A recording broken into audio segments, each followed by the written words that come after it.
શ્રી હરિરાય મહાપ્રભુજીએ પુષ્ટિ માર્ગીય જીવન માટે વૈષ્ણવોએ જીવનમાં ઉતારવા જેવા 9 ગુણો બતાવ્યા છે.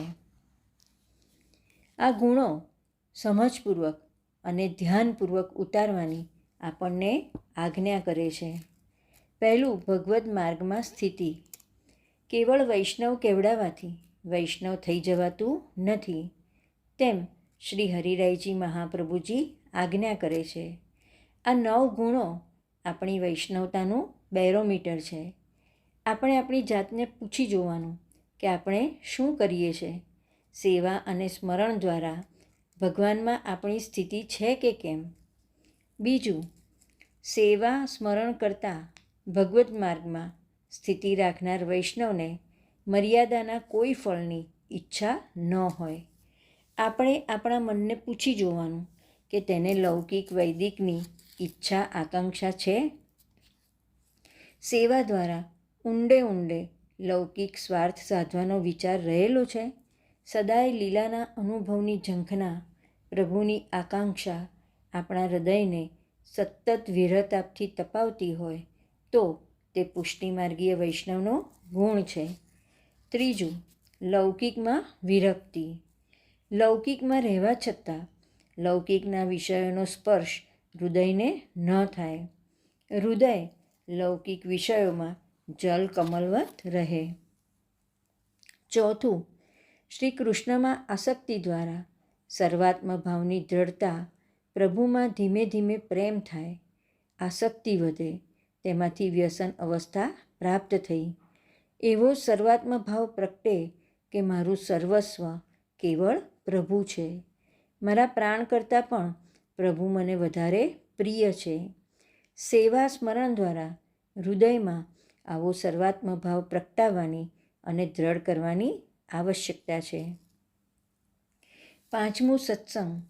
ભગવદીઓના સંગમાં રહેવું, તેમના મુખેથી ભગવદ્ વાર્તાનું શ્રવણ સ્મરણ કરવું, ભગવદીઓના સંગમાં રહીને તેમના આચરણને સમજીને તેમની પાસેથી માર્ગદર્શન મેળવીને તેમના પગલે ચાલવાનો પ્રયત્ન કરવો જોઈએ.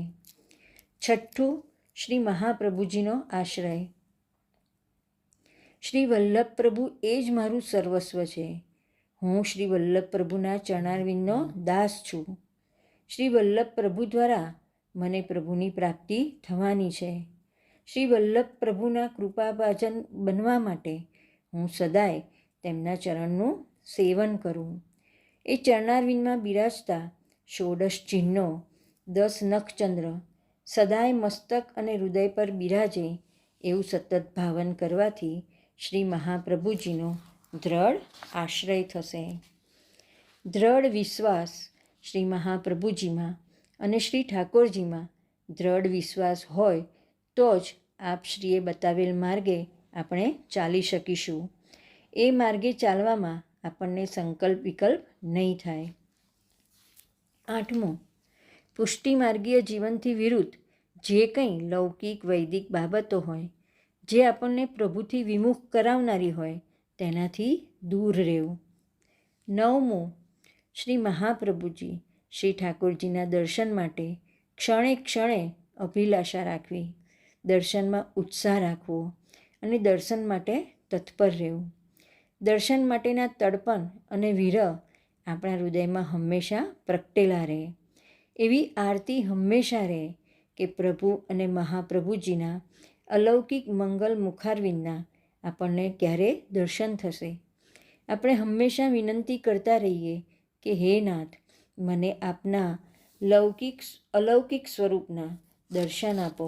આપણા ઘરે બિરાજતા પ્રભુના મુખ કમળને નિરખવામાં અને શ્રી મહાપ્રભુજીના ચરણ કમળોને નિરખવામાં સદાય ઉત્સાહપૂર્વક તત્પર રહીએ.